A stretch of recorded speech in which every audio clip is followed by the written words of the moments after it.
Bonsoir à tous. Ce soir, notre troisième partie sur les partis religieux d'hier et d'aujourd'hui. Donc, nous nous focalisons sur les partis religieux qui sont décrits dans la parole de Dieu, dans le Nouveau Testament tout particulièrement. Et ce soir, nous allons nous arrêter sur les Sadducéens. Alors, il n'y a pas grand-chose de dit fondamentalement sur les Sadducéens. Il y en a beaucoup plus sur les pharisiens. On a beaucoup plus Jésus face aux pharisiens que les Sadducéens, même si on les voit un peu partout, mais ils sont beaucoup moins présents quand même. Cependant, il y a pas mal de choses à dire et une fois de plus, ça va être très intéressant pour mieux comprendre ce qui se passe dans l'Épître aux Corinthiens quand l'apôtre Paul reprend les Corinthiens en leur disant mais il y en a qui disent je suis de Pierre, je suis de Céphas, je suis de Paul, je suis d'Apollos, je suis de Christ.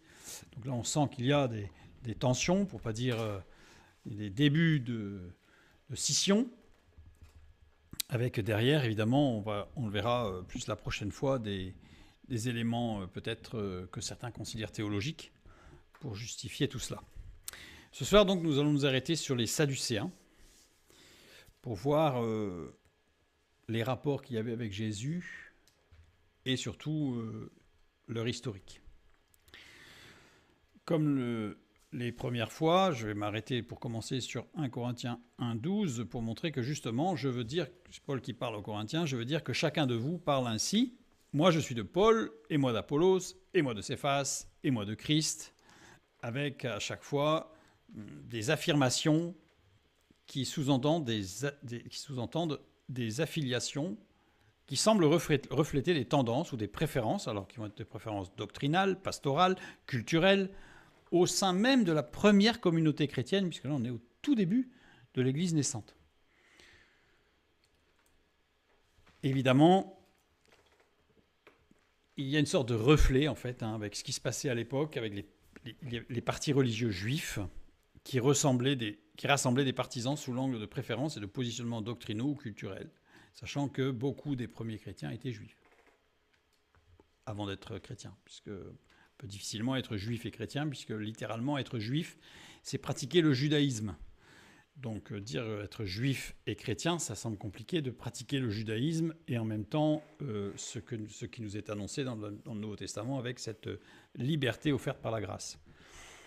Donc voilà, en tout cas, c'était des personnes qui étaient culturellement dans le judaïsme, et on voit bien dans les Actes des Apôtres qu'il y a même des assemblées entières qui étaient d'anciens pharisiens, qui se revendiquaient encore d'être des pharisiens. Maintenant, on a compris un petit peu pourquoi la dernière fois. Par contre, c'est vrai qu'on ne voit pas de Sadducéens. Dans les Actes des Apôtres, on va voir. Donc il y a, parmi les partis religieux, il y avait les pharisiens, les Sadducéens, les Esséniens et les Hérodiens. Donc les Esséniens et les Hérodiens, on en a un tout petit peu parlé en introduction, on ne va pas y venir, puisque les Hérodiens, c'est essentiellement de la politique. Les Esséniens ne sont pas mentionnés dans la parole de Dieu, même si, on l'a vu, il y a un passage qui en parle très très très rapidement, et que de toute façon, Jésus se détachait complètement des Esséniens, puisqu'il avait une vie publique, ce qui était totalement à rejeter chez les Esséniens. Ce soir, nous allons nous arrêter sur les Sadducéens. Les Sadducéens ne sont pas mentionnés dans l'Ancien Testament, tout comme les pharisiens, et pour la même raison, c'est-à-dire qu'ils sont apparus dans l'histoire après la révolte des Maccabées en 164 avant Jésus-Christ. Or, l'Ancien Testament s'arrête en 400 avant Jésus-Christ, donc forcément, il n'y avait pas de mention des Sadducéens dans l'Ancien Testament. C'est une logique. Je renvoie vers notre étude sur les pharisiens, où j'ai détaillé cette raison. Le mot sadducéen, en grec, sadoukaios, en fait, n'existe pas en hébreu, puisqu'il n'est pas dans l'Ancien Testament, évidemment. L'origine du nom des Sadducéens est très débattue, c'est-à-dire qu'il n'y a pas de consensus sur l'origine de ce nom, sadducéen. L'hypothèse la plus courante, c'est de dire qu'il viendrait du nom de Tsadok. Tsadok, grand prêtre sous le roi David.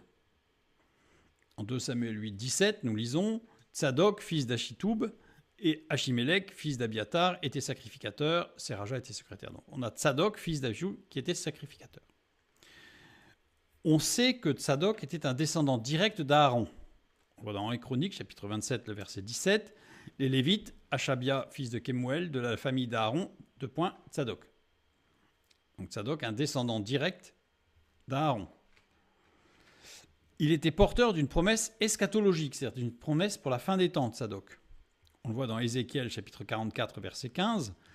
Mais les sacrificateurs, les Lévites, fils de Tsadok, qui ont fait le service au nom du sanctuaire quand les enfants d'Israël s'égaraient loin de moi, ceux-là s'approcheront de moi pour me servir et se tiendront devant moi pour m'offrir la graisse et le sang, dit le Seigneur l'Éternel. Donc là, il y a une prophétie qui parle du troisième temple, et donc là, qui envisage les descendants de Tsadok. On le voit aussi dans Ézéchiel chapitre 48, le verset 11. Elle appartiendra aux sacrificateurs consacrés, aux fils de Tsadok, c'est toujours pour le futur, une promesse, qui ont fait le service de mon sanctuaire, qui ne se sont point égarés lorsque les enfants d'Israël s'égaraient comme s'égaraient les Lévites.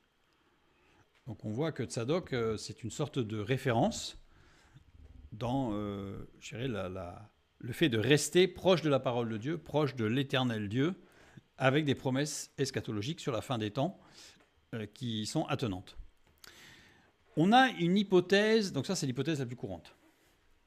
On a une hypothèse étymologique, c'est-à-dire que viendrait du nom de Tzadik, et non pas de Tzadok. Tzadok étant un nom, Tzadik étant un nom commun, juste. Hypothèse peu probable. Les Sadducéens étaient perçus comme des élites conservatrices et ritualistes, pas comme des justes au sens moral. C'est-à-dire qu'il n'y en a aucun texte qui nous laisse entendre qu'ils étaient considérés comme des gens justes. Et on va voir que pas du tout même. On a une hypothèse grecque, c'est-à-dire que ce nom ne viendrait pas d'un terme hébreu, mais viendrait d'un terme grec. Il viendrait du terme sundikoi. Sundikoi qui veut dire juge ou avocat. C'est un pluriel. Phonétiquement peu convaincante, là, parce que sadoukaios et sundikoi, ça ne se ressemble pas beaucoup. Un petit peu, mais pas beaucoup. Les Sadducéens étaient perçus comme des élites conservatrices et ritualistes, pas comme des justes au sens moral. C'est-à-dire pas comme des, mais là, c'est plus comme des juges au sens moral. Aucun fondement historique, c'est-à-dire qu'on ne trouve pas, historiquement parlant, d'éléments qui permettent de dire oui, ils étaient des juges et des avocats.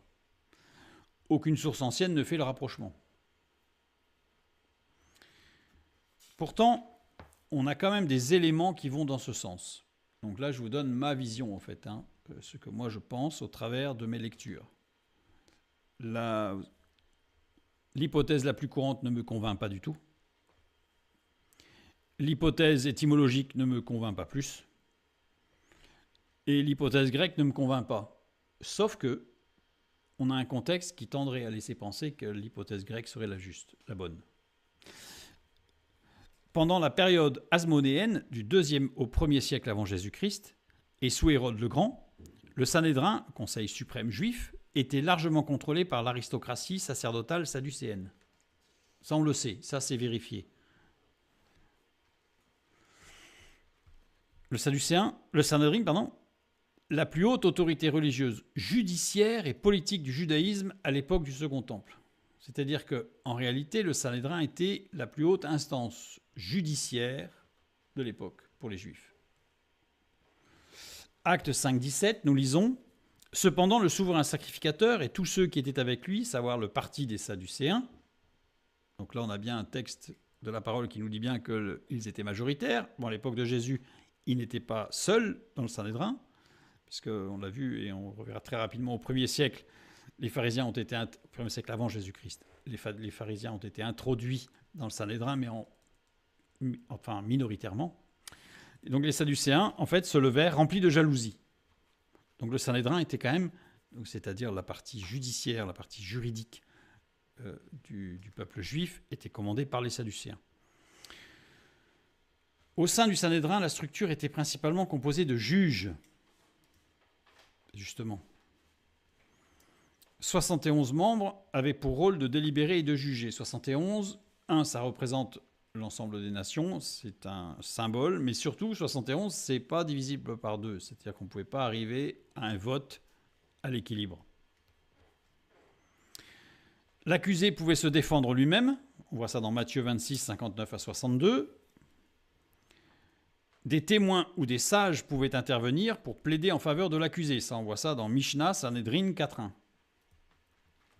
ou ça veut dire que ce n'étaient pas des avocats au sens où ils étaient payés par la partie adverse ou par celui qui devait se défendre.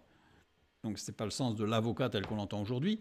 Mais quelqu'un qui était accusé pouvait faire appel à un ami sans le payer ou à quelqu'un qui était témoin et qui pouvait jouer le rôle d'avocat. Donc le Sanhédrin était bien le siège des juges et des avocats. Dans certains procès politiques, Paul devant Félix par exemple, dans Acte 24, les orateurs pouvaient jouer un rôle proche d'un avocat. On les appelait les synégori, ou en grec synégoroi, mais c'était une influence gréco-romaine, pas une pratique traditionnelle juive. C'est-à-dire que voilà, l'aspect avocat pouvait intervenir, mais autant du début de l'Église, mais c'était plus une influence grecque et romaine, gréco-romaine qu'un élément juif.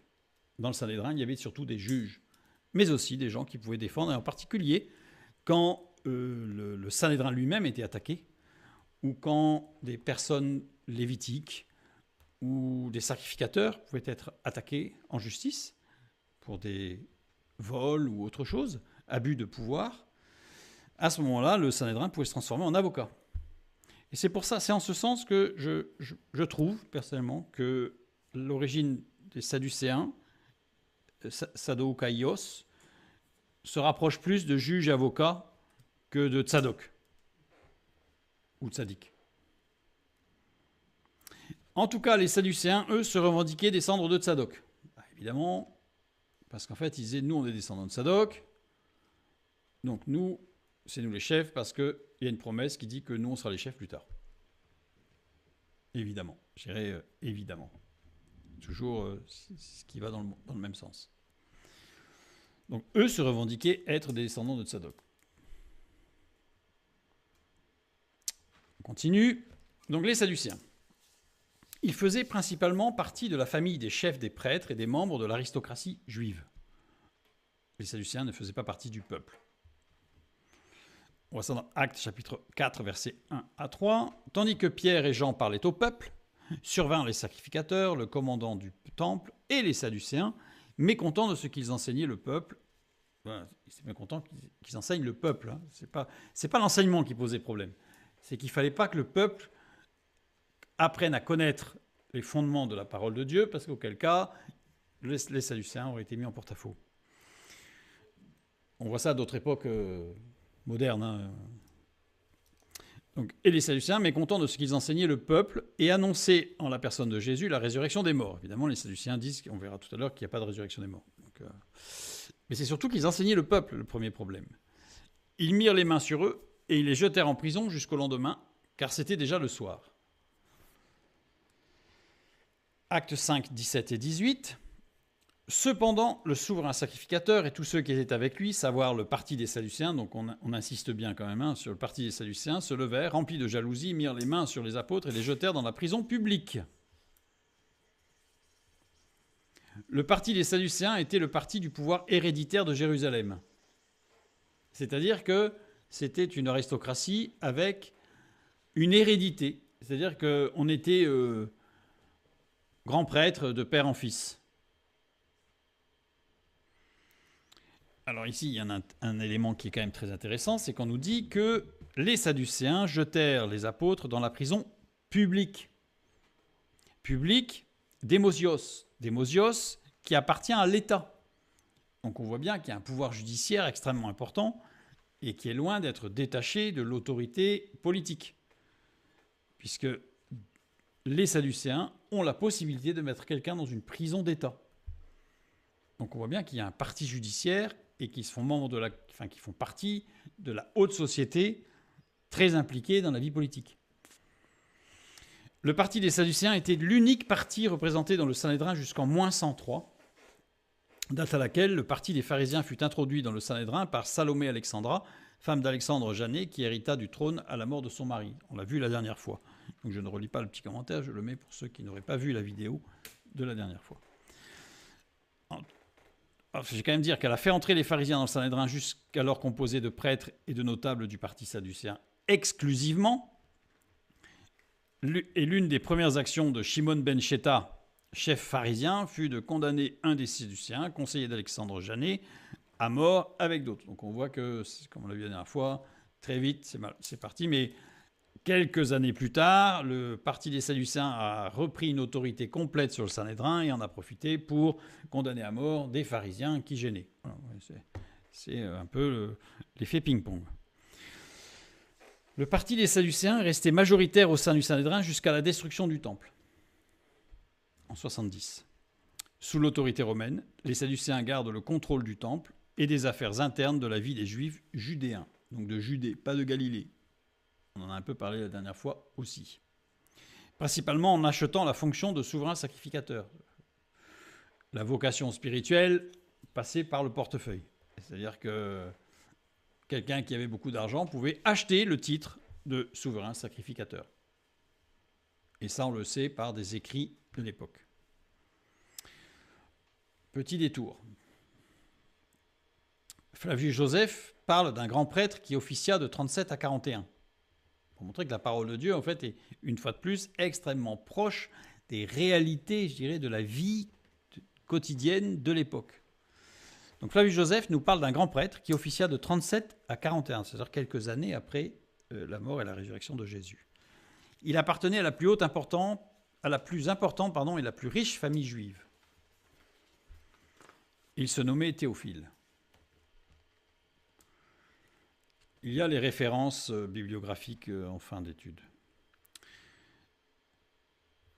On a une confirmation. Des fouilles archéologiques à Isma, on a retrouvé un ossuaire avec une inscription. Et sur cette inscription, il y avait Yehoanna, fille de Yehohanan, fils de Théophile, le grand prêtre. Alors c'est très intéressant. Parce que Yehoanna, on voit ça dans Luc chapitre 8, le verset 3. Jeanne, femme de Chouza, intendant d'Hérode, Suzanne et plusieurs autres qui l'assistaient de leurs biens. C'est Jeanne. Jeanne dont il est parlé dans le Nouveau Testament, on a retrouvé son ossuaire, qui était donc la petite fille de Théophile le grand prêtre, et qui était la femme de l'intendant d'Hérode.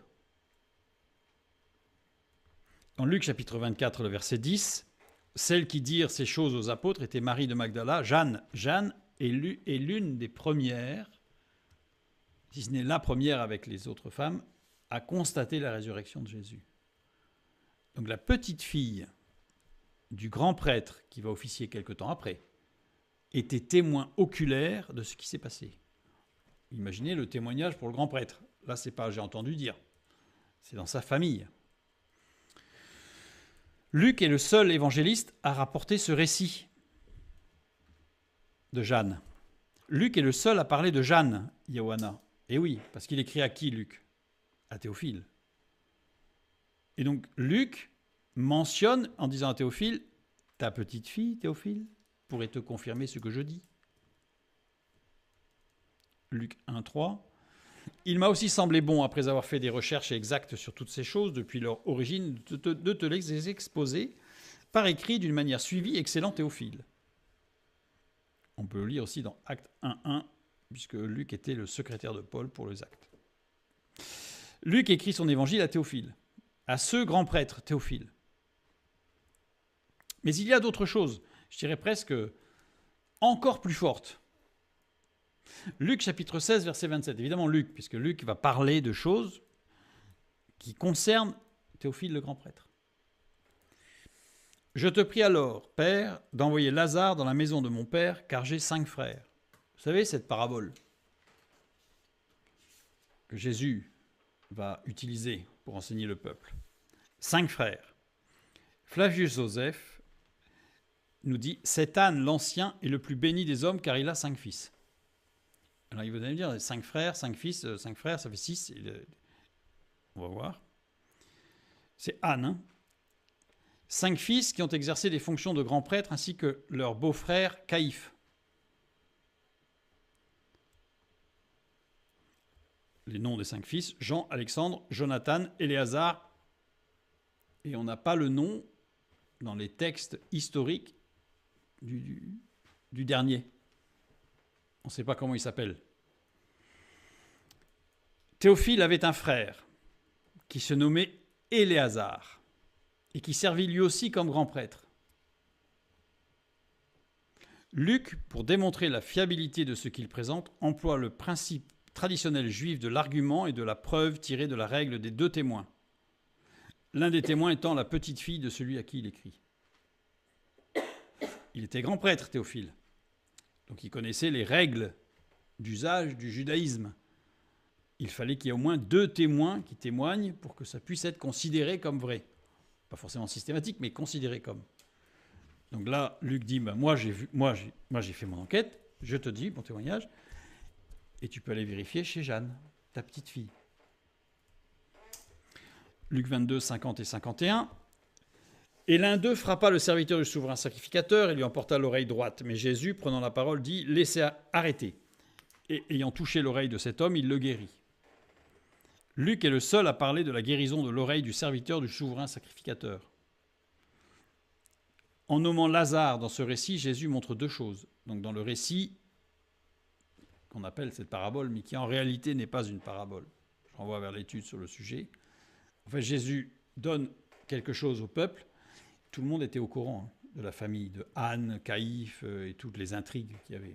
Il n'y avait pas besoin des réseaux sociaux pour diffuser ce genre d'informations, donc tout le monde était au courant à Jérusalem. Il montre qu'il s'agit d'une parabole pour la plupart des gens, parce qu'à la limite, ceux qui n'étaient pas de Jérusalem, et puis ceux qui l'ont entendu rapporter plus tard, dont vous n'avez pas forcément connaissance de ce qui se passait dans la famille de Anne, de Caïphe, de Théophile, qu'il s'agit d'une parole de connaissance vis-à-vis d'une situation familiale complexe et surtout sujette à la loi du silence dans une famille sadducéenne. Parce que dans cette famille, en fait, Éléazar, qui a été grand prêtre, a été rejeté par ses frères, abandonné dans la rue, ça on l'apprend par d'autres textes, jusqu'au point que les chiens venaient lécher ses ulcères. Donc ça veut dire que quand Jésus a raconté cela, il a raconté haut et fort quelque chose qui se savait, mais qu'il ne fallait pas dire, surtout issu d'une famille sadducéenne. Et Luc rapporte ce que Jésus a dit à Théophile, sachant qu'il s'agissait de sa famille. Donc imaginez, Théophile, comment il a dû entendre de façon particulière ce que Jésus disait, et en particulier l'écrit de Luc, qui est vraiment très précis. Le souverain sacrificateur dont le serviteur s'est fait couper l'oreille était Caïphe à ce moment-là, qui était le gendre de Anne, qui faisait partie de la famille de Théophile. Voilà, on y arrive. Voilà, tout ça, c'est une petite caste, en fait. Il y a un autre personnage biblique très impliqué dans le parti sadducéen. Il n'y a pas que Théophile. Caïphe, dont on vient de parler. Alors, Caïphe, c'est particulier. Pourquoi ? Parce que Joseph dit Caïphe fut nommé grand prêtre du temple de Jérusalem en 18 par Valerius Gratus. En 18, c'est à l'époque de Jésus, évidemment. C'est lui qui a participé à la fin au jugement, au simulacre de jugement de Jésus. Valerius Gratus, nommé préfet romain de Judée en 15 après Jésus-Christ, sous le règne de Tibère, est remplacé par Ponce Pilate plus tard. Quand je dis que le texte biblique, en fait, on nous dit souvent que c'est un ramassis de textes. Non, mais c'est très, très descriptif.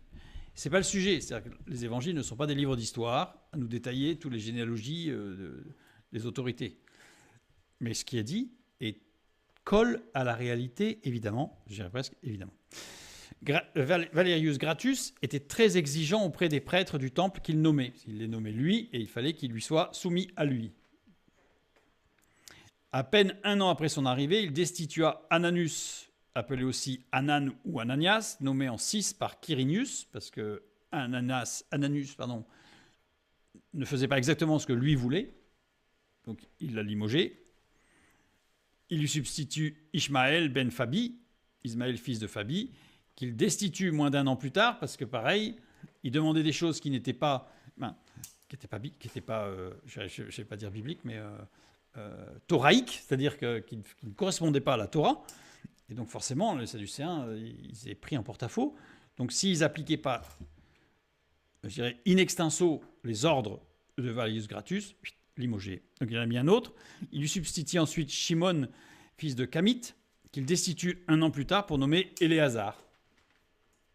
Ce fameux Éléazar. Il lui substitue finalement Caïphe, gendre d'Ananus, en 18, et le laissera en poste jusqu'en 36. Caïphe faisait l'affaire. Et on va voir pourquoi il faisait l'affaire. Parce qu'il n'a pas choisi Caïphe au hasard. Caïphe était marié à la fille de Anne, ou Ananus. Il était le gendre. Jean 18, 17. Ils l'emmenèrent d'abord chez Anne, car il était le beau-père de Caïphe. Il était souverain sacrificateur cette année-là. Anne, à la tête d'une famille qui a donné 6 grands prêtres à l'époque hérodienne. Éléazar, une fille qui épousa Caïphe, qui fut grand prêtre.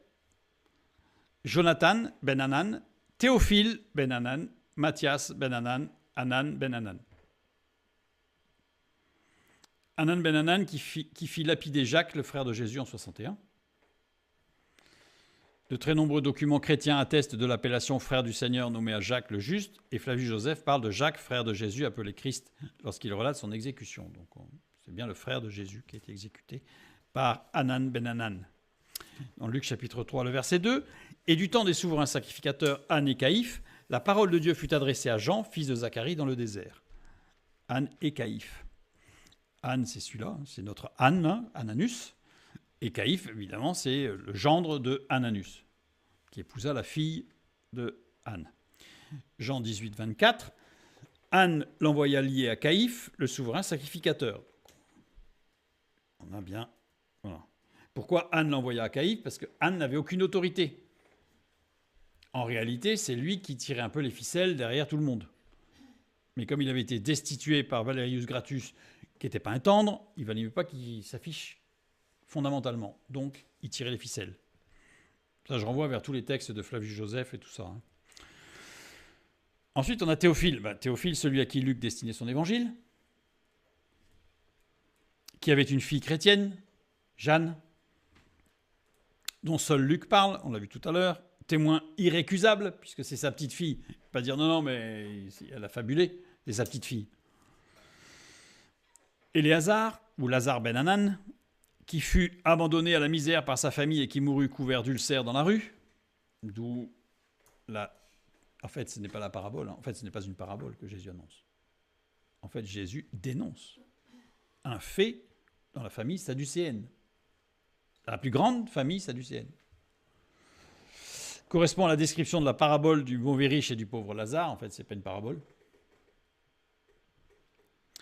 dont seul Luc parle, encore une fois.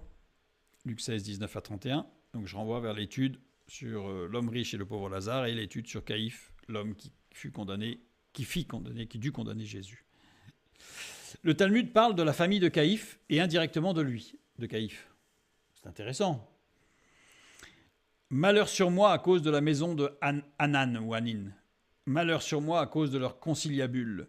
Ils sont grands prêtres, leurs fils sont trésoriers, leurs gendres administrateurs et leurs esclaves frappent le peuple à coups de bâton. On sent quand même que toute la famille tient tout le monde, puisque c'est eux les chefs, c'est eux les trésoriers, et c'est leurs esclaves qui mettent la loi. Donc comme ça, on est assuré qu'on ne va pas nous dire quoi que ce soit. Donc Talmud de Babylone, Mishnah Pesahim 4. Caïphe était pris entre le marteau et l'enclume. Le marteau, c'est l'autorité romaine qui l'a nommé. Et l'enclume, c'est sa famille, enfin sa belle famille, qui tirait les ficelles. Et justement, Caïphe, pour Valerius Gratus, était l'idéal, parce qu'il n'était pas sadducéen d'origine, c'est une pièce rapportée, et donc il permettait de mettre tout le monde un peu d'accord. Caïphe était un homme de réflexion, une pièce rapportée dans une famille sadducéenne, et qui a suivi tout le ministère de Jésus avec des témoins irrécusables très proches de lui. Luc 22, 50 et 51. Et l'un d'eux frappa le serviteur du souverain sacrificateur, lui emporta l'oreille droite, mais Jésus, prenant la parole, dit « Laissez arrêter », et ayant touché l'oreille de cet homme, il le guérit. Vous imaginez bien que Caïphe était au courant quand même, que son serviteur s'est retrouvé avec l'oreille coupée, et que finalement Jésus l'a guéri. Mais c'est pour ça que le titre de l'étude tout à l'heure que j'ai noté, c'est Caïphe, l'homme qui dut condamner Jésus, parce que l'étude, les textes bibliques, et le contexte d'ailleurs, et même des éléments archéologiques que l'on a retrouvés, permet de dire que Caïphe, en fait, a été contraint de condamner Jésus. Parce qu'il était pris entre le marteau et l'enclume. Alors de là, j'entends déjà des voix qui vont dire « Oui, mais il avait qu'à s'opposer à tout le monde, bien sûr. » C'est facile à dire de loin. De s'opposer à sa belle famille et de s'opposer à l'autorité romaine, je pense que ça aurait très mal fini pour lui.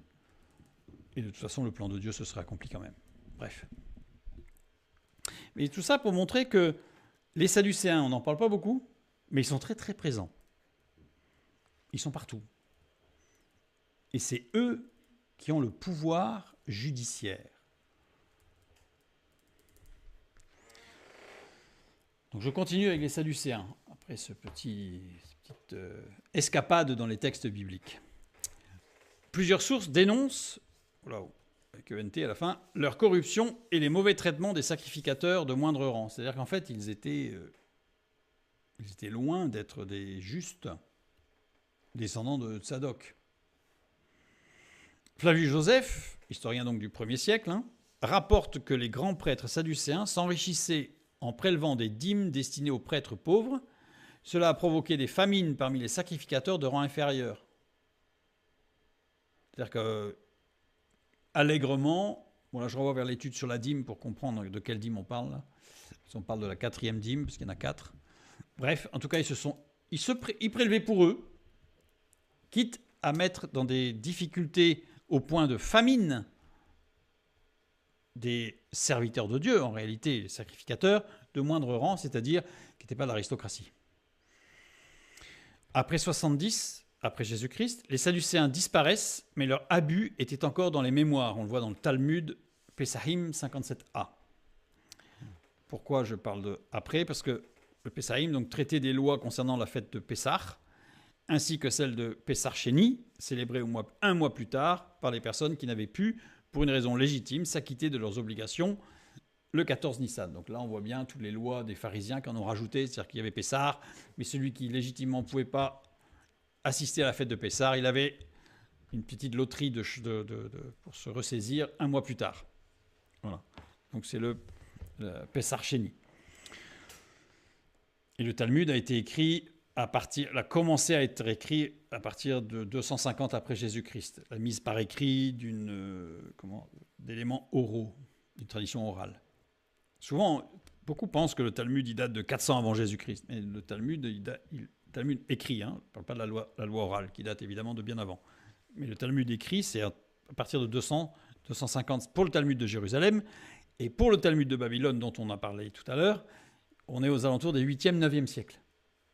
Donc la fiabilité, c'est d'ailleurs pour ça que même les Juifs, le Talmud de Babylone, le considèrent avec plus de recul.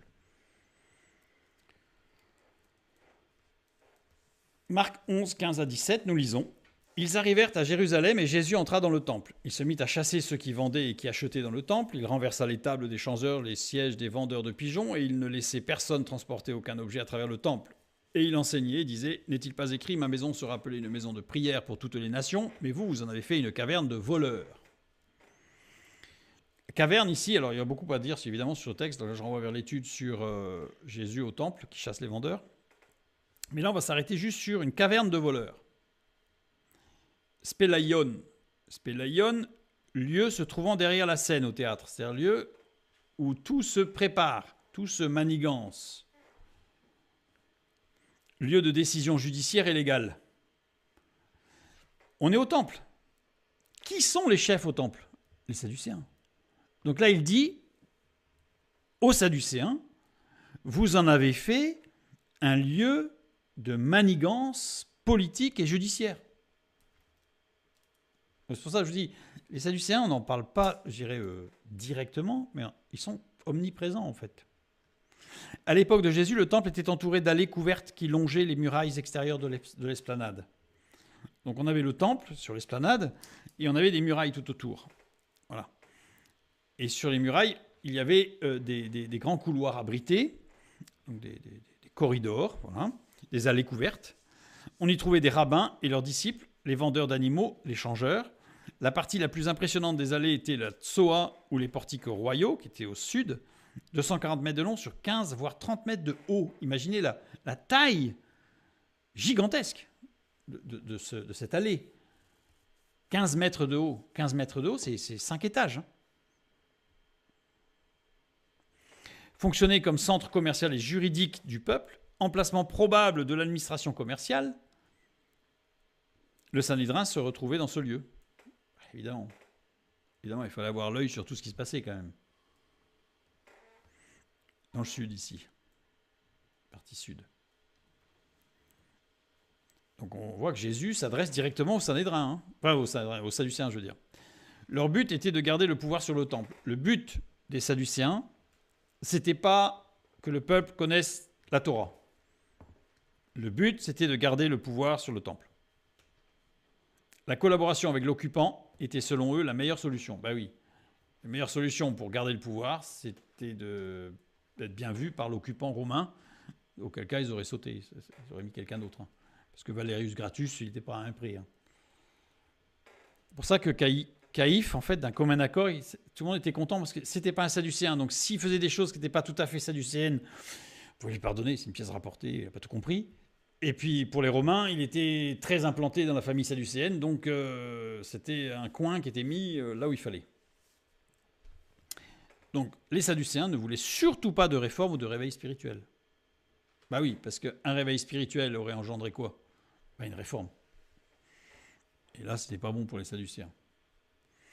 Jean 19, la fin du verset 15, nous lisons « Les principaux sacrificateurs répondirent « Nous n'avons de roi que César ». Voilà, c'est que les Sadducéens qui peuvent dire ça. Hein. D'ailleurs, on le voit, les principaux sacrificateurs, c'était des Sadducéens, pas des pharisiens. On le voit dans le livre des Actes. Contrairement aux pharisiens, les Sadducéens n'ont pas de scribes qui voyagent de ville en ville pour enseigner la doctrine sadducéenne. Ah oui, parce qu'ils ne veulent pas de réveil, donc il ne faut surtout pas diffuser. Hein. Au contraire, plus les gens sont dans l'ignorance, mieux c'est. D'ailleurs, les Sadducéens interdisaient la traduction de la Bible en araméen, il fallait qu'elle soit en hébreu. Histoire que le peuple qui ne parlait qu'araméen ne pouvait pas comprendre. Puis au pire, ça se ressemble, donc vous pouvez comprendre, mais non, ils ne pouvaient pas comprendre, parce que de toute façon, il fallait maîtriser l'hébreu pour comprendre. Donc même s'ils comprenaient quelque chose, forcément, ils ne comprenaient pas bien. Raison pour laquelle Jésus ne rencontre des Sadducéens que lorsqu'il est à Jérusalem. Dans les textes bibliques, on voit que quand Jésus va à Jéricho, ou à Nazareth, ou en Galilée, il ne rencontre pas de Sadducéens, jamais. Les Sadducéens sont que à Jérusalem. Ils disparurent lors de la destruction du temple en 70, et pour cause. Les révolutionnaires juifs qui menèrent la révolte détestaient les Sadducéens et ceux qui étaient proches de l'occupant romain. Évidemment, surtout que ce sont des zélotes, on l'a vu la dernière fois, donc ce sont des extrémistes de la loi, de la Torah. Donc forcément, tous ceux qui faisaient des compromis avec les Romains, qu'est-ce qui s'est passé ? On va dire beaucoup, pour ne pas dire quasiment tous les Sadducéens ont été tués. Donc c'est pour ça qu'il n'y en a plus après 70. Ils ne laissèrent aucun écrit, les Sadducéens. On n'a que des écrits qui parlent d'eux, mais eux n'ont jamais rien écrit. Ce que nous savons d'eux provient des écrits de Flavius Joseph et des écrits rabbiniques publiés des siècles après les événements, dans le Talmud tout particulièrement. Flavius Joseph, voilà c'est une citation. « La doctrine des Sadducéens fait mourir les âmes en même temps que les corps, et leur souci consiste à n'observer rien d'autre que les lois, disputer contre les maîtres de la sagesse qu'ils suivent passe à leurs yeux comme une vertu.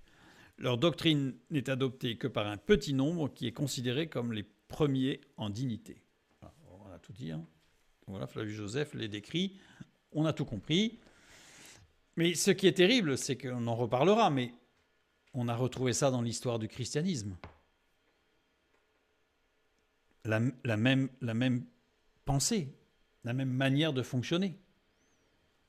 Et pour ceux qui ont suivi depuis le début, je ne vise personne.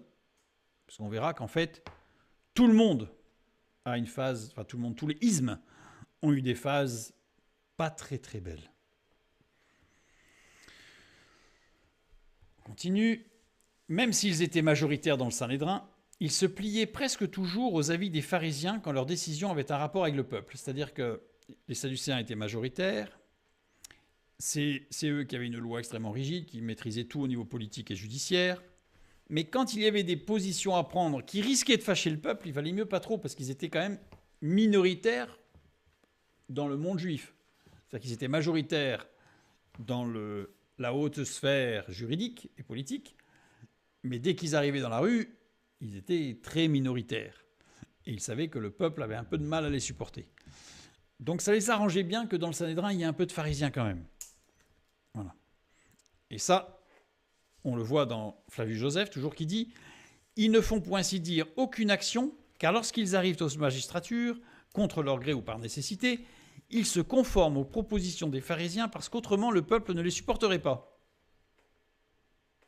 Voilà, donc on voit que c'est véritablement de la politique politicienne, avec comme pancarte la religion. Acte 5, 33 à 40, nous lisons. Furieux de ces paroles, il voulait les faire mourir. Mais un pharisien, c'est stipulé, c'est bien un pharisien, nommé Gamaliel, docteur de la loi, estimé de tout le peuple. C'est souligné, estimé de tout le peuple.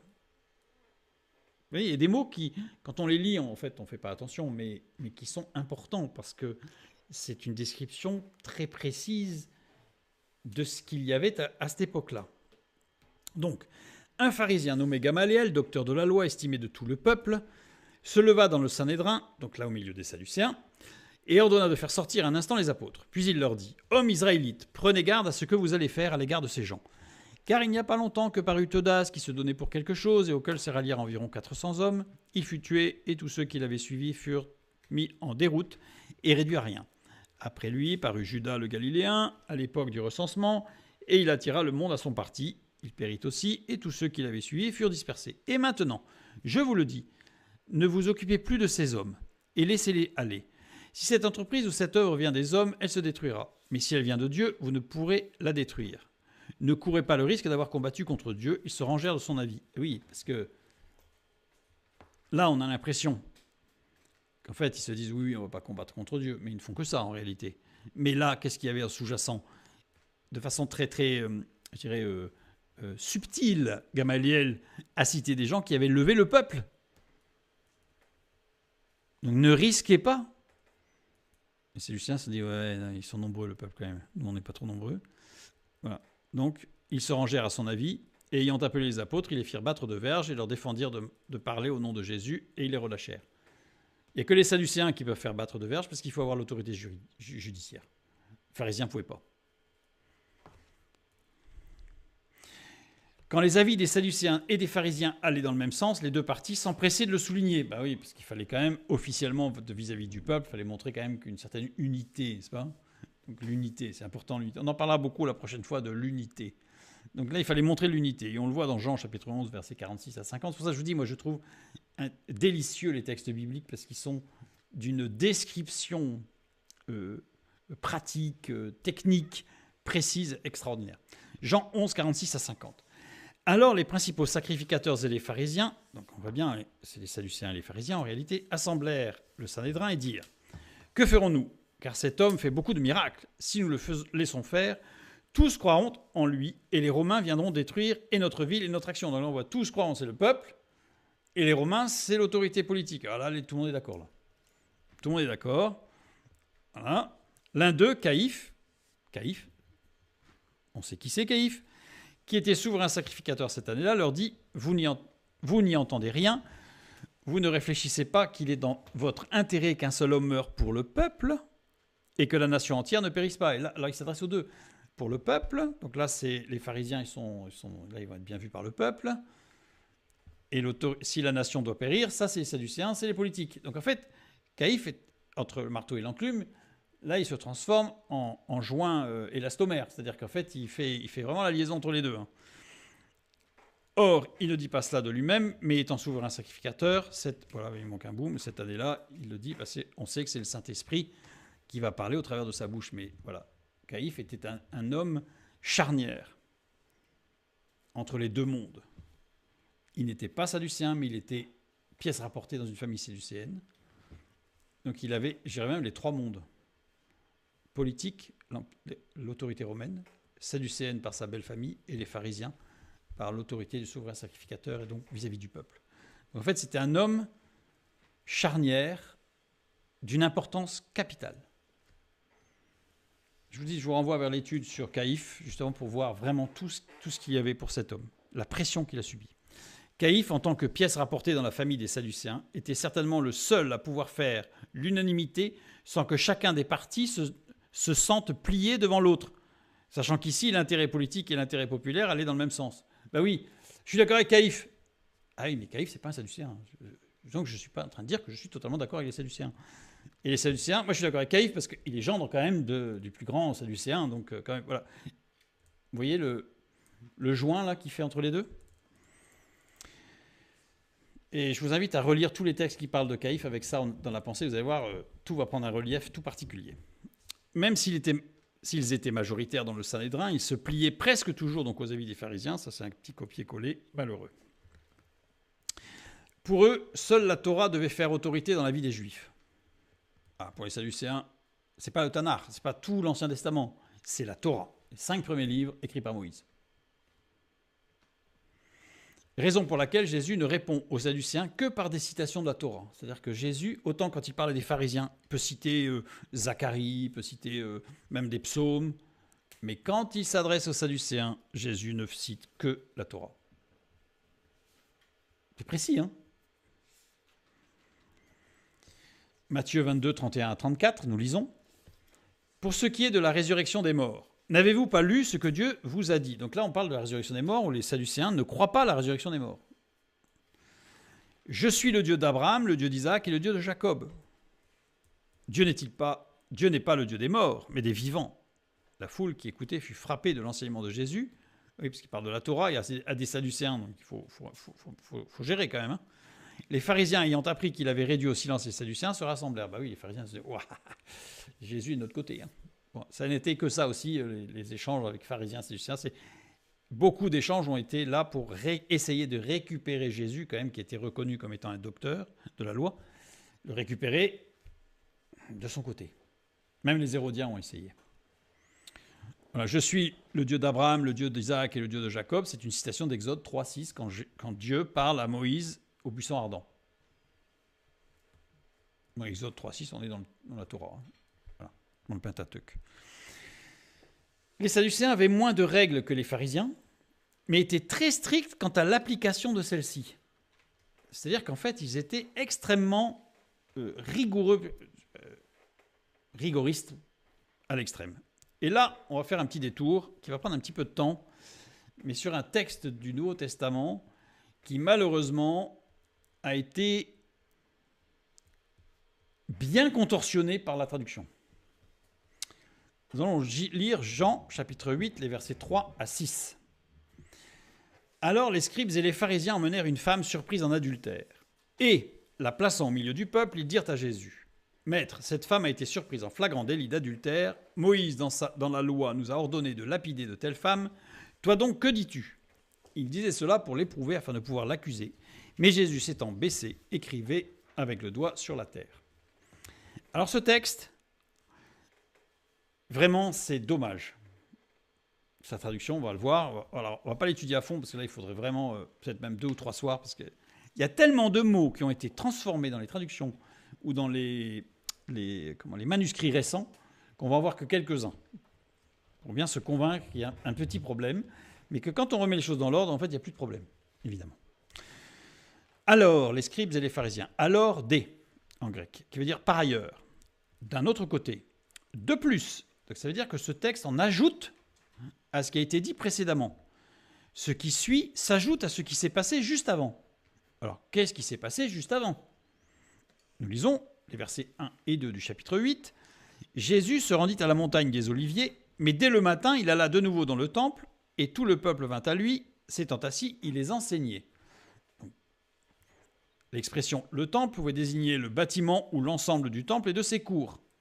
On l'a vu aussi la dernière fois, ou la fois d'avant. Voilà, la première cour qui était la cour des femmes. On y entrait par 3 grandes portes devant lesquelles se trouvaient souvent des mendiants. La deuxième cour qui était la cour d'Israël. La cour d'Israël, seuls les hommes juifs purs pouvaient y accéder en montant les marches d'accès. Troisième cour, la cour des prêtres. Seuls les sacrificateurs pouvaient entrer dans le lieu saint, ici. Et ensuite, seul le souverain sacrificateur pouvait entrer une seule fois dans l'année dans le lieu très saint. Ici, le temple, la scène se déroule dans la cour des femmes. Évidemment, parce qu'on amène une femme. Donc de toute façon, elle ne pouvait pas être dans la cour d'Israël, puisqu'il n'y a que des hommes Et le peuple est venu. Et pour que le peuple puisse venir, dans la cour d'Israël, il ne pouvait y avoir que des juifs pieux et justes. Donc ce n'est pas le peuple. Donc là, nous sommes dans la cour des femmes.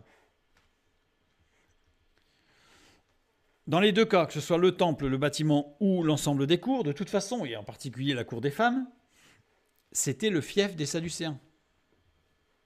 C'est-à-dire que on est ici, je dirais, dans l'antre même de l'autorité sadducéenne. On a donc un problème, comment c'est possible que des pharisiens amènent une femme parmi les Sadducéens en l'accusant d'adultère et en proposant de la lapider, eux qui n'avaient pas d'autorité judiciaire. Ce texte pose un problème historique. Je dirais que si on le lit comme ça, on peut le comprendre, on peut se dire, bon voilà, mais arrêtons-nous 30 secondes parce qu'il y a quelque chose qui ne va pas. C'est ce que nous allons regarder, mais je vous dis, on va prendre un petit peu quelques minutes, mais on va faire quand même assez rapide. Maintenant, la question, on va revenir sur les Sadducéens et tout ça, mais il les enseignait. Avant l'événement de la femme adultère, Jésus enseignait la foule, d'accord? Mais il disait quoi? Ça va être intéressant, parce qu'on nous dit, alors les scribes, mais de plus, donc ça veut dire que c'est quelque chose qui doit en ajouter à ce que Jésus disait. Mais qu'est-ce qu'il disait? Alors en tout cas, dans l'évangile de Jean, on ne le sait pas. Parce qu'entre le verset 2 et le verset 3, il n'y en a pas. Nous savons que le récit se déroule durant la fête des tabernacles. On le voit dans Jean chapitre 7, versets 2 et 10, c'est-à-dire le chapitre d'avant. On voit qu'on est pendant la fête des tabernacles. La fête de tabernacle est un moment particulier d'enseignement public. On voit dans le Lévitique. Lévitique chapitre 23, les versets 34 à 36. La fête des tabernacles est un moment particulier de l'année, il y en a d'autres, mais ça fait partie des moments particuliers de l'année où le peuple est particulièrement enseigné sur quelque chose. Mais sur quoi? Le chapitre précédent, donc Jean chapitre 7, montre Jésus débattant de son autorité, de la loi et de la vraie sagesse. C'est tout le chapitre 7. Juste après notre passage, Jésus dit « Je suis la lumière du monde ». Au verset 12, Jean 8, 12. Pendant la fête de tabernacle, on allumait des lampes géantes dans le temple. On le voit dans Mishnah, Souka 5, les versets 2 à 4, dans le Talmud. Donc, en fait, Jésus, il n'a pas dit comme ça, tout d'un coup, je suis la lumière du monde, comme un cheveu sur la soupe. C'était évidemment extrêmement à propos. Surtout que c'était très intéressant, puisqu'on allumait 11 chandeliers, mais pas 12. Et beaucoup de commentaires ont dit, mais pourquoi 11 et pas 12? Et beaucoup de commentaires disent, parce que le 12e chandelier, c'est chacun de nous qui devons être allumés. Je trouve que c'est très très beau, en fait, comme image. Donc là, Jésus dit, je suis la lumière. Je suis celui qui va vous allumer la flamme pour que vous deveniez un chandelier, qui renvoie évidemment à la parabole de Jésus dit, nous sommes la lumière du monde, enfin, tout ça. Juste avant notre passage, Jésus dit, si quelqu'un a soif, qu'il vienne à moi et qu'il boive. Donc on est juste avant, chapitre 7, versets 37 et 38. Donc là, on est encadré, là, dans l'enseignement de Jésus. La fête des tabernacles incluait une libation d'eau au temple, symbolisant la provision divine. Donc, il dit, je suis la source d'eau. Vous voyez, en fait, c'est loin d'être complètement décalé, au contraire, c'est très, très, je dirais, incrusté dans le moment que les gens vivaient. On continue. Le passage parallèle de Matthieu 18, qui va être juste un passage qui nous présente Jésus un peu avant tous ces événements, montre que Jésus a enseigné les disciples sur le pardon. Évidemment, la femme adultère. Mais il faut garder à l'esprit que ce qui se passe là va être en plus de son enseignement. La fête des tabernacles a 3 axes spirituels principaux. Il y en a plusieurs, mais 3 axes principaux. Le premier des axes, le souvenir de l'errance dans le désert. Deuxième axe, la protection divine durant l'errance dans le désert.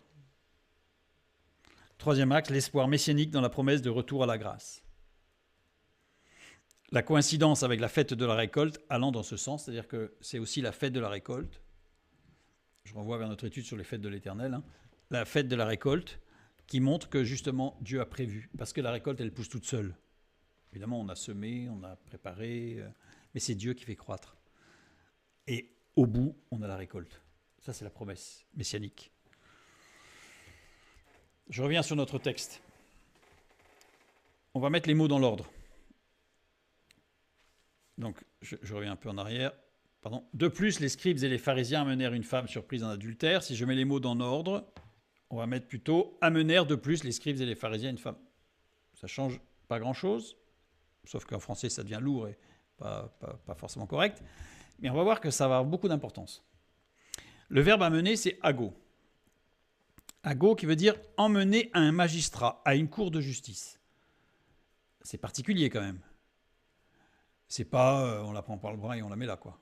C'est-à-dire qu'elle a été amenée à un magistrat, à une cour de justice. La conjugaison a été corrigée, j'ai mis entre guillemets, dans les versions récentes.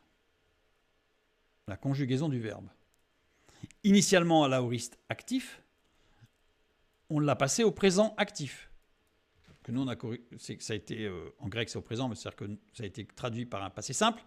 Ils amenèrent, mais pour rendre la chose, là on a l'impression quand on lit le texte que là ils amènent, quoi. Jésus a vu la femme arriver, et puis les gens aussi, et on lui met la femme devant lui, quoi. Alors que pas du tout. Ces deux conjugaisons impliquent des temporalités et des aspects différents. J'aurais pu rajouter même complètement différents même. Temporalité. Le présent exprime une action qui se déroule au moment du récit. Comme je l'ai expliqué. Là, on s'attend, on imagine la scène. Jésus, il est là, puis d'un coup, les pharisiens, ils arrivent avec une femme, ils la bousculent un peu là, et puis elle tombe par terre. Enfin, voilà, c'est dans la scène presque du cinéma là. L'aoriste, lui, exprime une action qui est considérée dans son ensemble sans référence à la durée. Il se traduit par un passé simple en français. C'est-à-dire que normalement, c'est une action qui a été faite avant.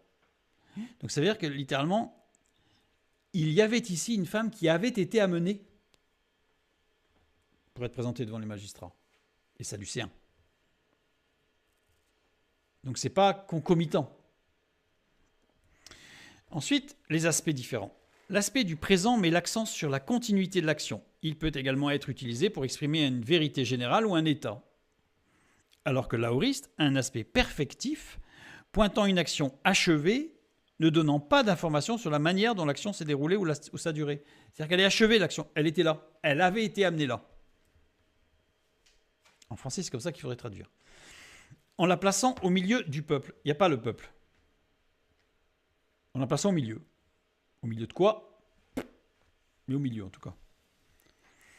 Le verbe placer, istémie. Istémie qui veut dire s'arrêter, se tenir devant ou comparaître devant des juges. Ah, évidemment, là, ça correspond pas mal quand même avec le contexte. Se fixer des règles, garder intact, garder sa place, être mis en sûreté, continuer, se tenir prêt, être préparé. On a du mal à imaginer qu'est-ce qui peut se passer pour cette femme. En tout cas, ce que l'on comprend, c'est que les deux verbes utilisés sont des verbes qui ont un aspect législatif, je dirais de magistrature, en disant on amène devant les juges. Donc là, de toute façon, dans le contexte, on avait un peu compris quand même que ça allait mal se passer pour la femme. Être d'un esprit constant, veut dire aussi estimé. C'est assez surprenant. Parce que nous, on s'imagine cette femme en pleurant, je sais pas moi, les cheveux défaits, qui bousculaient. Puis là, le verbe utilisé donne l'impression qu'elle est droite, digne, ferme. C'est pas vraiment ce à quoi on s'attendait. La qualité istémie, c'est la qualité de celui qui n'hésite pas. Donc elle n'est pas hésitante. C'est curieux, parce qu'on peut s'attendre à ce que la femme, surprise en flagrant délit d'adultère, un flagrant délit, c'est-à-dire que c'était pas quelque chose qui était très glorieux. Et non, là, au contraire, elle n'hésite pas. La qualité de celui ou celle qui n'abandonne pas. Ah, ça déstabilise un peu. Conjugué à l'aoriste actif, comme le premier verbe. Ça veut dire que c'était déjà passé avant ça. Donc, si je devais traduire, je dirais, pour essayer de reprendre... Encore, je vous dis, il y a d'autres mots qui... Bon, je fais rapide. Hein. Par ailleurs, et pour compléter l'enseignement de Jésus, pour reprendre le 2+, une femme surprise en adultère avait été amenée au magistrat et placée pour comparaître au milieu de la cour des femmes, chef fief des Sadducéens. Les scribes et les pharisiens dirent à Jésus. C'est-à-dire que, littéralement, ce n'est pas les scribes et les pharisiens qui ont amené la femme.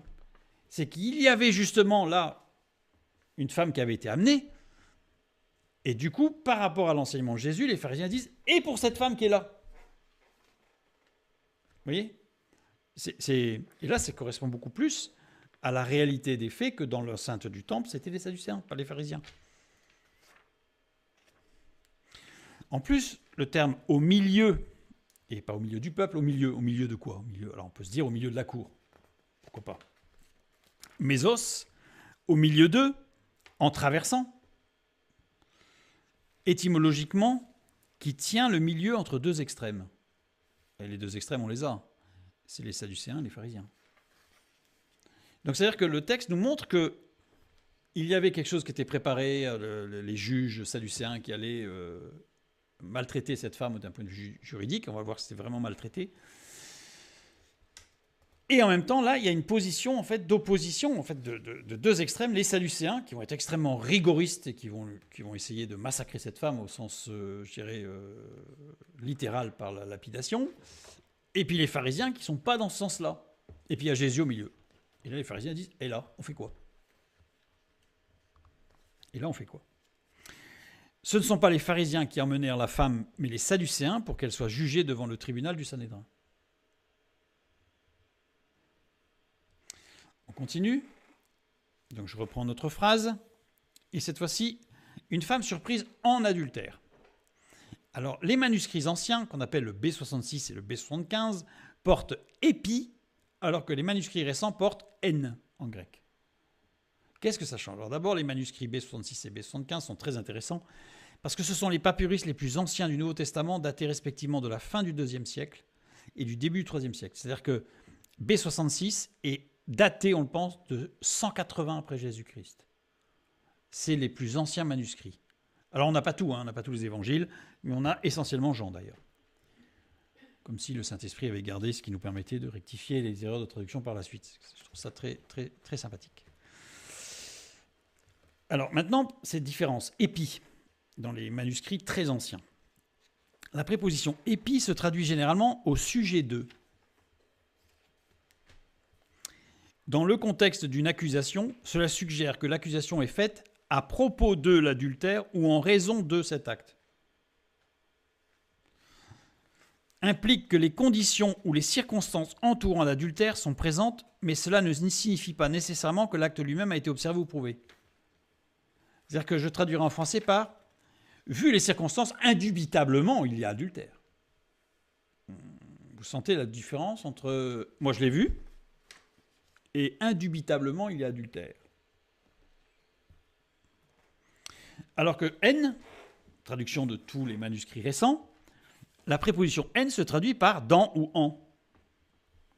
Dans le contexte d'une accusation, cela suggère que l'accusation est faite sur le fait qu'il y a eu adultère constaté. Ça veut dire que dans le texte original, l'adultère n'a pas été constaté. Nous sommes dans une position où c'est évident qu'il y a eu adultère. Oui, mais c'est évident qu'il y a eu adultère. C'est pour qui que c'est évident? Imaginons un cas. Une femme, seule, qui se trouve dans une maison avec un homme. Pour les Sadducéens, indubitablement, il y a eu adultère. Si à chaque fois que, pour des circonstances diverses, une femme se trouve seule dans une maison avec un homme, il y a eu adultère, beaucoup auraient été lapidés, quoi. Voilà un exemple de situation où les Sadducéens disent « non mais là, indubitablement ». Le N suggère que l'adultère a été observé ou constaté directement, indiquant que la personne a été trouvée en train de commettre l'acte. Et ça, c'est notre traduction, ça, parce que quand on lit une femme surprise en adultère, et on voit plus loin, cette femme a été surprise en flagrant délit d'adultère. On va y venir. On va y venir. Revenons sur ce que nous avons vu tout à l'heure. Sur cette femme qui avait une position assez particulière, qui n'hésitait pas, qui n'abandonne pas. Là, on commence à comprendre, en fait, qu'elle est accusée d'adultère, mais c'est pas sûr qu'il y ait eu adultère.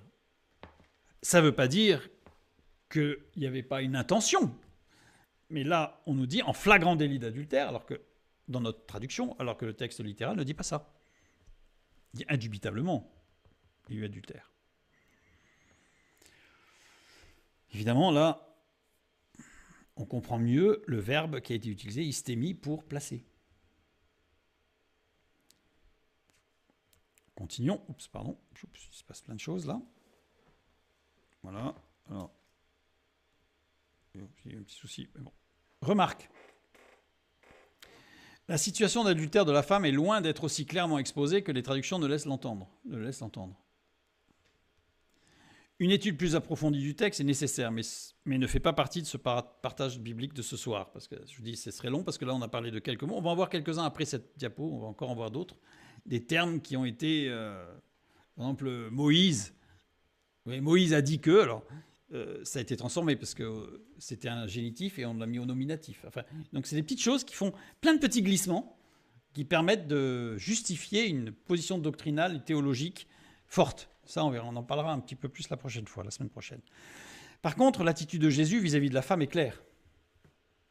Alors lui, par contre, là, c'est clair. Jean 8, 11.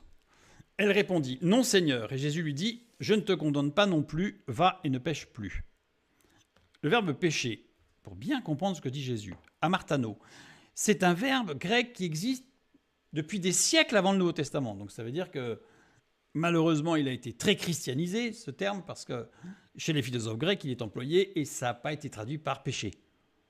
D'accord ? Donc, quand on dit péché, au moins on a compris, enfin, on pense ce qui se passe. Mais le verbe utilisé pour décrire ce qu'est péché, le verbe péché, est quand même plus précis que juste ce qu'on y implique en tant que chrétien, ou dans une lecture chrétienne. Amartano, ça veut dire dévier. Donc, dévier, ça ne veut pas forcément dire être complètement séparé, dévier. Un bateau qui dévie de sa trajectoire, il n'est pas encore complètement dans les rochers, hein. Il dévie. Se tromper de chemin, s'égarer. Se tromper de chemin, ça ne veut pas dire tomber dans le fossé, hein. S'écarter de la vérité, commettre une faute, faillir, évidemment. Ce n'est pas que, enfin, c'est aussi aller jusqu'au bout, malheureusement, de l'erreur. Avoir un faux état d'esprit, un état d'esprit erroné. Être intoxiqué, là je renvoie vers l'étude sur la brebis perdue.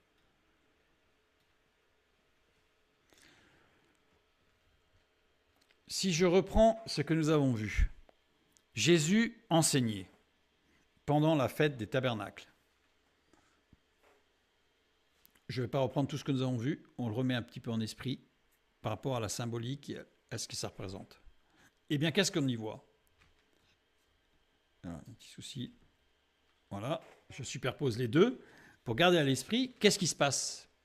Je dis, ça mériterait une étude approfondie, hein, mais on va déjà comprendre que Jésus ne pardonne pas à la femme. On ne va pas dire je te pardonne. Hein.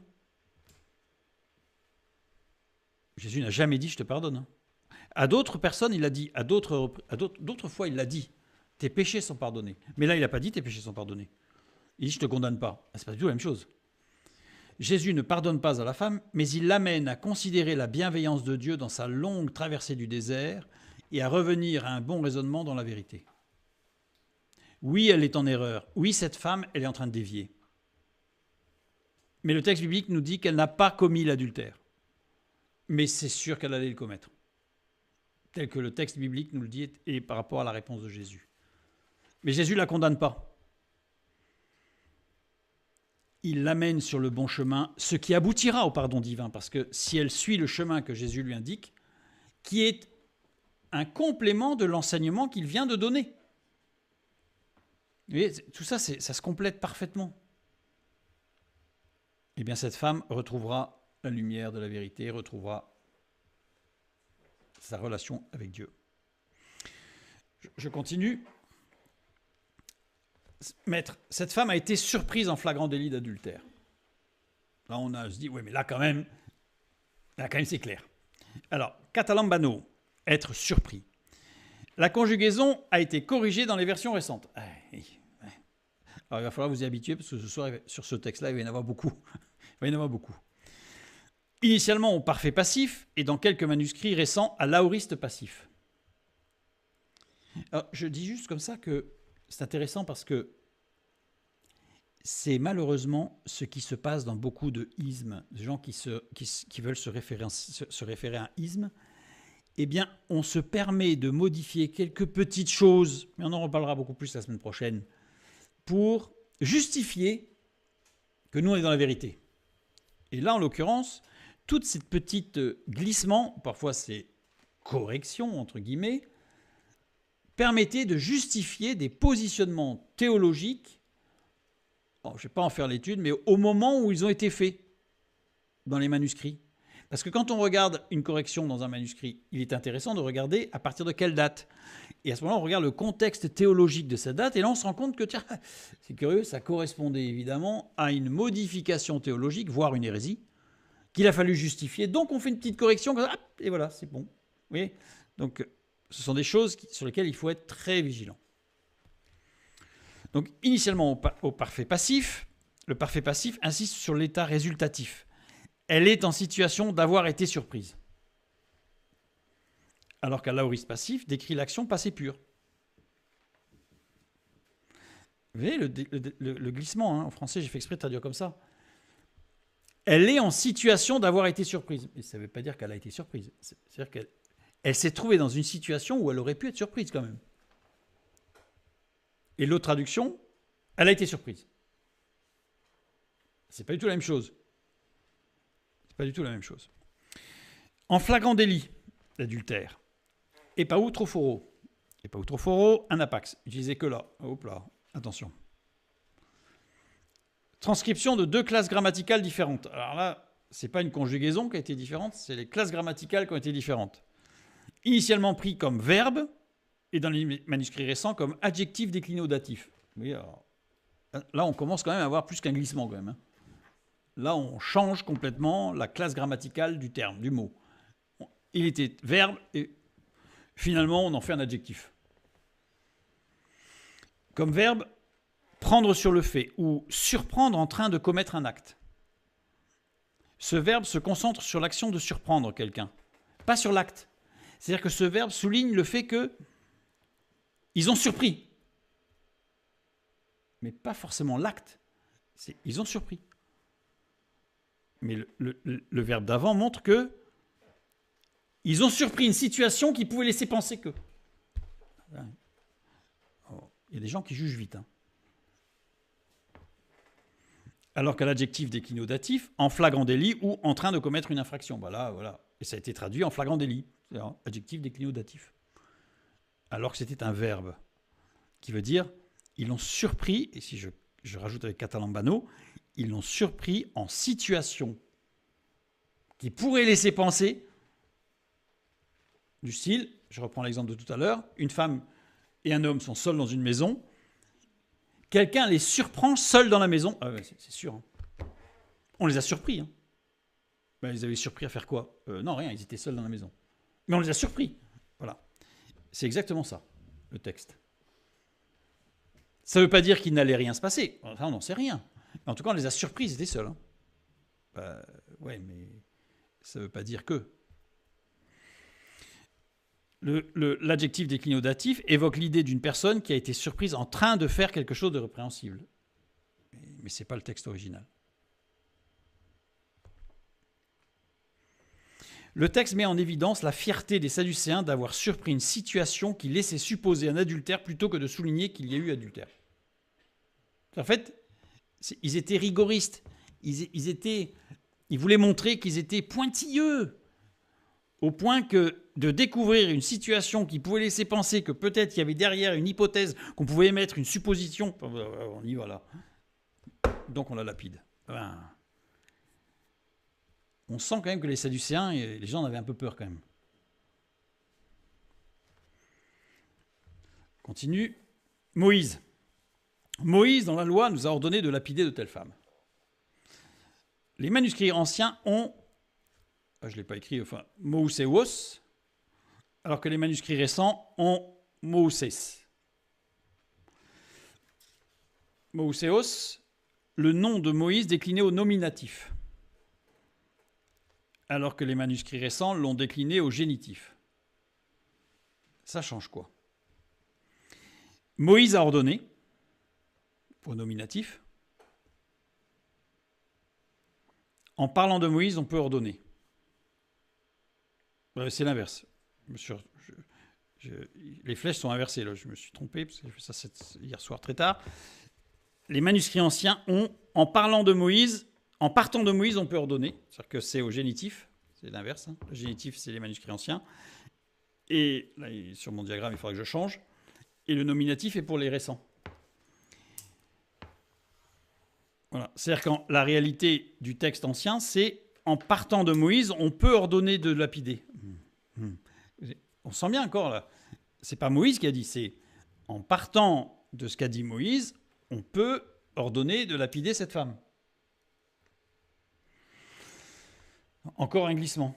Moïse n'a pas ordonné de lapider, parce que là, il n'y a pas de preuve en fait. Cela pour l'éprouver. Donc, vous voyez, ça veut dire que là, c'est bien les pharisiens qui parlent et qui vont utiliser ce que disent les sadducéens. Ce n'est pas les pharisiens qui disent on doit la lapider, d'après la loi.